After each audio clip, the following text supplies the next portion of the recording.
Reciban un fraterno saludo de nuestra federación, la Federación Colombiana de Trabajadores de la Educación, FECODE.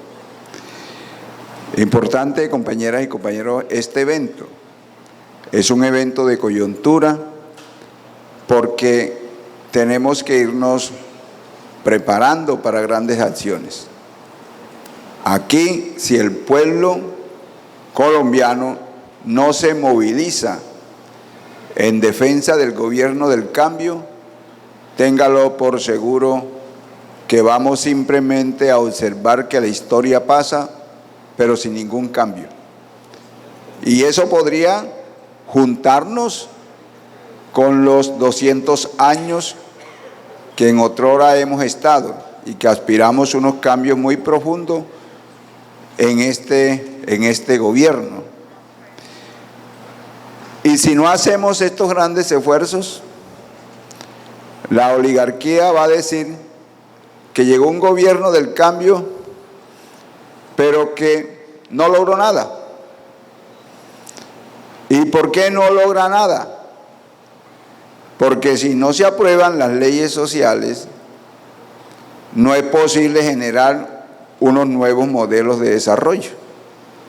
Y es clave las reformas que hoy presenta el gobierno del cambio, y esos proyectos de ley van a ir generando unos cambios profundos para enrumbar el país que siempre hemos soñado.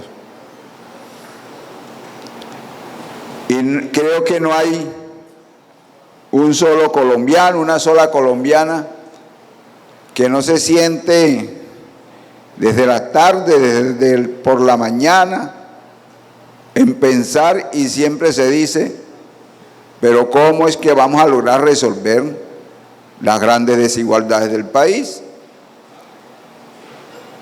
Vaya usted a la casa de cualquier ciudadano y lo primero que le dice es, bueno, pero ¿cuándo es que vamos a lograr los cambios que este país requiere? ¿Cómo es que vamos a resolver la miseria? ¿Cómo es que vamos a resolver la guerra? A pesar de que Petro está planteando lo de una paz total. Pero ahí están los actores de la violencia. Ahí está el paramilitarismo, está el narcotráfico, está la guerrilla. Y entonces se dice, ¿cómo logramos eso? Y entonces vienen otros temas. En la familia siempre se dice, oiga, hemos hecho unos grandes esfuerzos, nuestro hijo ya es profesional y no consigue un trabajo. A diario viven las familias de nosotros y nosotras en este ambiente. Pero vaya usted y diga, pero mire, afortunadamente conseguí un trabajito ahí como para medio andar. Y viene el caso de los contratos basura. Viene la humillación que sufre la gente. Los servicios públicos no muy buenos. Y hay otra cosa importante en toda esta tragedia que estamos viviendo, aún la estamos viviendo, es que no hay las posibilidades que uno pueda tener una política que le ayude a resolver. Muchos colombianos y colombianas no simplemente buscan un empleo, sino cómo nos volvemos emprendedores. Porque aquí no se trata de formar los ciudadanos para el mercado, se trata de formar los ciudadanos que tengan la capacidad de emprender. Y uno se pregunta, ¿y por qué no pueden ser empresarios? El IVA al servicio de quién se coloca esto. Porque también hay políticas, estas que han venido desarrollándose de empleo, que de alguna manera siempre le dicen, oiga, es que usted está estudiando para buscar un empleo, o sea, el que asume el empleo, está bien, eso se puede hacer. Pero miren, es la categoría de la formación. Y le enseñan de que usted sea profesional para buscar un empleo, pero nunca le enseñan para ser un empresario, para ser un emprendedor. Porque esa educación está dirigida a otros sectores. Usted no ve en las universidades grandes como en la Harvard, en muchas universidades privadas. Allá los empresarios meten a sus hijos y no le enseñan para que tenga un empleo. Le enseñan es la capacidad que tiene para ser emprendedor. Y entonces hay educaciones que se destinan a continuar la pobreza. Yo recuerdo que a uno lo encuentran. Bueno, algunos pensarán que como aspiré al Senado, tengo buenas relaciones con Petro, y generalmente me llaman oiga, y le mando la hoja de vida de mi hijo a ver si me le consigue un empleo. Y uno no tiene esas posibilidades. Pero yo sí creo, compañeras y compañeros, que tenemos que cambiar el sentido de la educación. Aquí una serie de valores en la educación, lo que nos enseñan es que continuemos, ¿no? Usted es una persona, como a veces se dicen, de bien, pero usted no puede rebeldizarse sobre las situaciones. Y entonces la gente viene aceptando las cosas como están. Y entonces hay una educación pobre para pobres. Y le enseñan los valores en eso. Y no la educación que emprende valores de gran emprendimiento y teniendo las oportunidades. Y a veces nos tienen una educación pública en ese sentido. Y entonces uno pregunta, ¿cómo es que vamos a interrumpir en esta situación de la formación? ¿Cómo pasamos de una educación reproductiva? Mire, cuando uno dice una educación reproductiva es porque usted va a la universidad, le enseñan una serie de conocimientos y de ahí vamos a reproducir. Pero no hay una educación que desarrolle la capacidad técnica, científica, una pedagogía que se enrumbe en lo que se dice una sociedad del conocimiento, para desarrollar elementos. Uno ve en el caso del Asia, algunos países del África, que cambiaron la educación en términos muy concretos. Cambiaron esa educación reproductiva que viene de la OCDE, que viene de los Estados Unidos. Son los únicos que pueden desarrollar tecnología, ciencia. Claro, si tenemos una mentalidad restringida, ¿cómo es que vamos a producir? Porque eso genera conformismo. Y en los países que se ha logrado dar unos saltos desde la educación y se han generado grandes procesos, han cambiado la educación reproductiva en una educación productiva y creativa.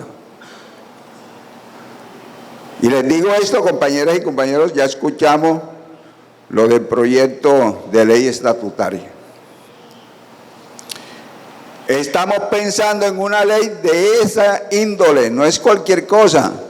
Usted ve hoy un articulado que tiene unos principios, pero lo importante en este proceso donde está FECODE, la cual una vez presentó el gobierno el proyecto, y quiero decirle que la gran iniciativa de la ley estatutaria del derecho a la educación fue de FECODE, fue de grandes dirigentes. Nosotros tuvimos la oportunidad de tener al senador Luis Carlos Avellaneda, que habló de una ley estatutaria. Es más, en el artículo 9 de la Ley General de Educación había que complementar ese proceso. ¿Cuánto hace eso? Desde el año 1994. Y entonces, durmiendo en el sueño de los justos. ¿Y por qué la clase política y los que mandan en este país, los grandes empresarios? Yo le decía a un compañero de la Universidad de Córdoba aquí, y le decía, nosotros estamos luchando por cambiar las cosas, pero la oligarquía y los politiqueros, los senadores y representantes a la Cámara que representan ese estadio, ellos no van a proponer nada, compañeras y compañeros, porque ellos construyeron su propio paraíso. ¿Y cuál es el propio paraíso de esa clase? Es que ellos lo tienen todo. ¿O acaso no convirtieron el trabajo en una sobreexplotación? Pues hoy no están interesados porque hay que mirar los principios fundamentales del trabajo como derecho. Contratos indefinidos, con las horas extras bien pagadas, desde luego, para el trabajo que genere condiciones. Pues esa ley no le va a servir a ellos porque no le va a permitir la sobreexplotación y generar lo que se llama la plusvalía del trabajo. Nosotros a veces decimos, bueno, ¿y por qué usted no se vuelve humano, una persona de verdad, solidaria? En eso, para la gran oligarquía no hay solidaridad, compañeros. En la medida que sobreexploten el trabajo, aumenta la riqueza. Y entonces, aquí uno no va a decir de que los va a volver buenos. La enorme diferencia que existe en una sociedad dividida en clases está sobre los que se llaman los niveles, cómo se produce. Es allí. La contradicción antagónica que existe entre los trabajadores y el patrón está en la sobreexplotación. Y desde que tuvimos uso de razón, creamos los movimientos sindicales, compañeros. ¿Y para qué esa gran lucha en lo que se llama, en términos de los niveles de producción? En la medida en que existan todas estas normas y leyes que permiten la sobreexplotación, nos tocará entonces enfrentar. Y ahí viene la lucha de las organizaciones sindicales contra el patrón y los gobiernos que acolitan todo eso. Hay gobiernos que no están allí, pero aprueban las leyes al servicio del gran capital. Y entonces, ¿qué nos toca hacer frente a esta situación? Organizarnos en la lucha, pero hoy en los términos también importantes, es que si no tenemos una correlación de fuerza, decíamos en el momento de la ley, de lo del Senado, y le decíamos a la gente, necesitamos tener la mayoría en el Senado, en la Cámara. Sabíamos la situación que se nos venía. Pero muchos líderes, por no olvidar la tradición, hicieron cola con los tradicionales. Dice que porque me prometió un trabajo, toda esa serie de situaciones. Esa es una de las situaciones que tenemos que tener pendiente. Porque de pronto, en otrora, ayer que incluso cumplió 50 años de la muerte de Allende, decíamos, en esa década del 70, no había posibilidad en Colombia de generar unos cambios por la vía electoral. Y muchos y muchas en ese momento no encontraron sino de ir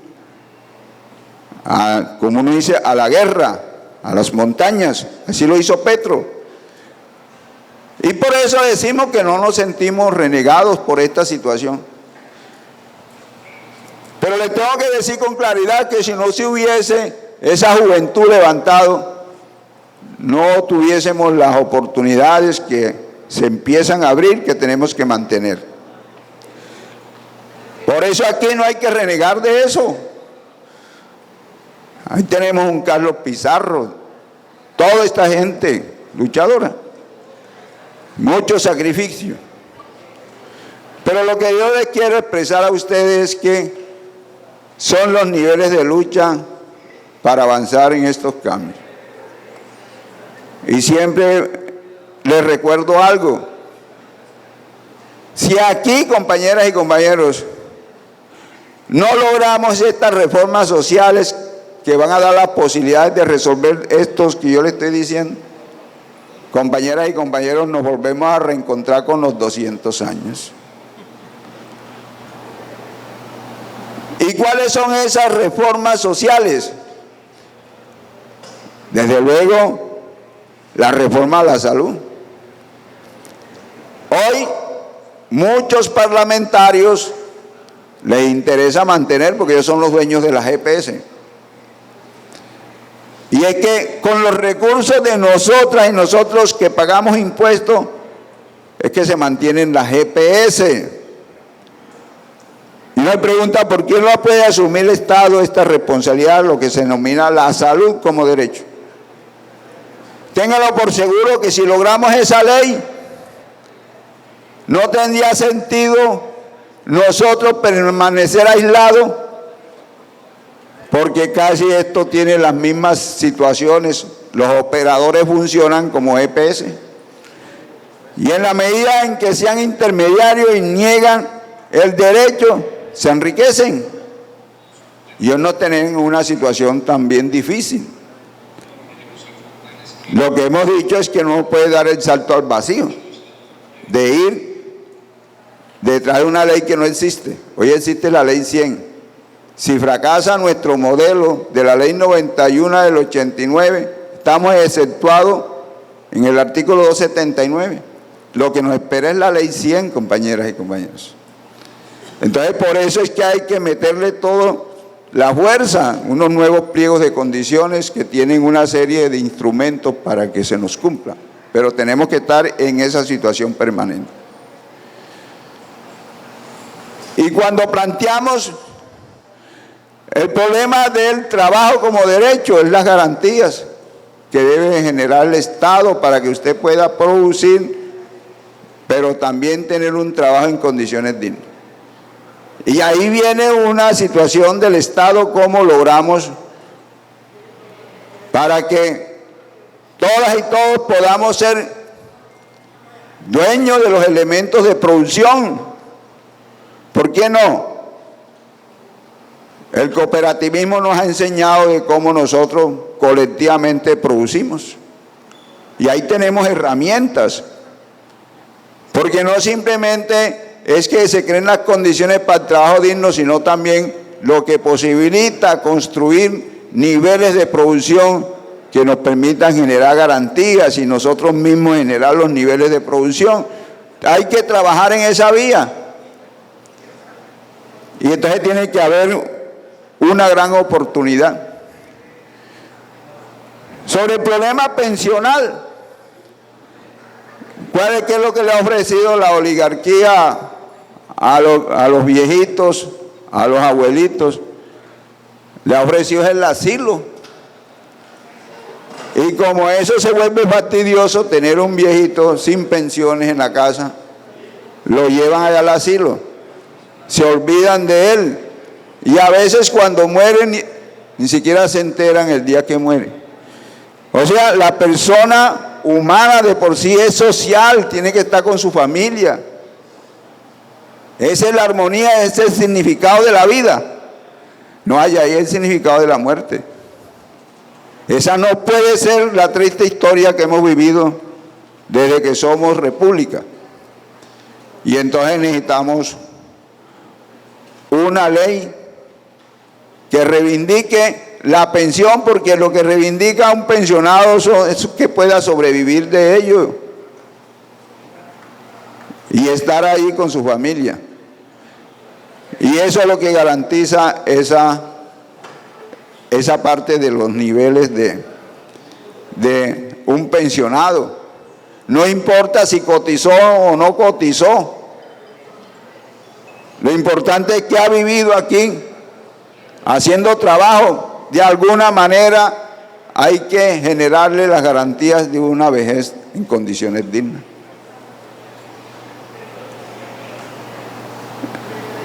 Hoy hay problemas enormes.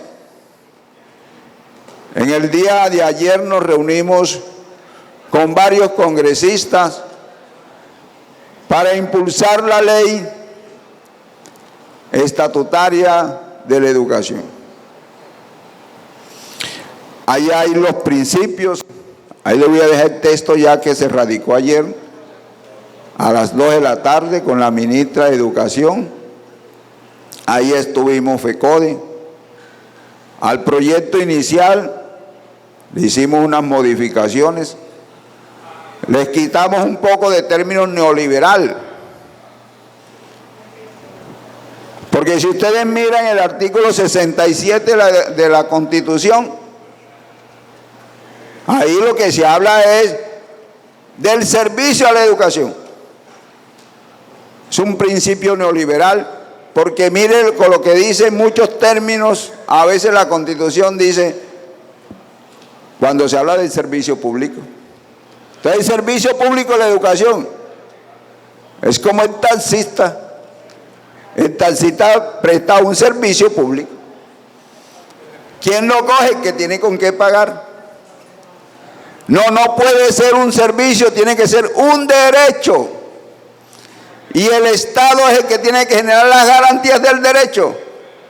Y nosotros hablamos de una ley estatutaria desde el nacimiento, lo que es la primera infancia, luego el preescolar, la primaria, la básica, la media. Ahí introducimos una parte importante, que las normales puedan crecer, que puedan ofrecer lo que se llama especializaciones, maestría y doctorado, porque hoy está en un terreno intermedio. Muchos de nosotras y nosotros venimos de las normales. Y hay que darle un carácter a la formación. En los términos pedagógicos, lo que debe ser una pedagogía crítica que enseña al niño a pensar. Porque aquí no es que se reza el conocimiento, que fulano de tal si es bueno porque sacó unas pruebas en el IFE. Eso no mide la capacidad. Y eso se ha utilizado como traba para poder ascender. Y hoy nos tienen diciendo que la educación pública es mala, porque las pruebas saber, porque la orden, las pruebas internacionales, claro, eso está diseñado para desarrollar una educación privada y entonces decir que nosotros somos malos. La calidad de la educación no se mide por eso. La calidad de la educación se mide en la capacidad de pensar de los estudiantes, y el buen pedagogo es el que enseña a pensar y el que enseña a ejercer transformaciones. Profesor Domingo, nos están informando acá en la dirección que ya el tiempo... Y le voy a decir esta parte final para que no se nos olvide, que siempre la repito. Es que la pobreza no es natural. Nos tienen acostumbrados de que fulano de tal es pobre porque el papá era pobre y el abuelo era pobre. O porque Dios quiere que la gente sea pobre. Dios no quiere que la gente sea pobre. El mejor ejemplo de lucha es Jesús, que se enfrentó al Imperio Romano. Todo el que se enfrentaba al Imperio Romano moría disecado en la cruz. Era el mismo castigo. Y entonces, si no es natural, entonces ¿por qué es? Compañeras y compañeros, porque la pobreza es social. Y si la pobreza es social, ¿cómo cambiamos? lo cambiamos con leyes sociales, con nuevos modelos de producción. Y en eso radica todo este gran esfuerzo. Si no logramos esas leyes sociales que hoy presentó el gobierno del cambio, desde luego pasa esto y el país no cambia. Por ello es importante ahora en estas elecciones regionales de apoyar candidatos alternativos. Pues no pueden apoyar la misma politiquería de los que han usurpado los recursos del desarrollo. Le hago ese llamado y generemos los mejores procesos de unidad en medio de la diferencia. Ese es el llamado que les quiero hacer en nombre de FECODE y decirle que, recuerden, no se nos olvide esto, hay que hacer todos los procesos de unidad, hay que agotarlos, porque la lucha siempre continúa. En ese proceso nos vamos encontrando. Hay que dejar esa mentalidad mezquina. Necesitamos contribuir en este gran proceso, porque lo que queda claro es que sin luchas no hay victoria. Muchísimas gracias.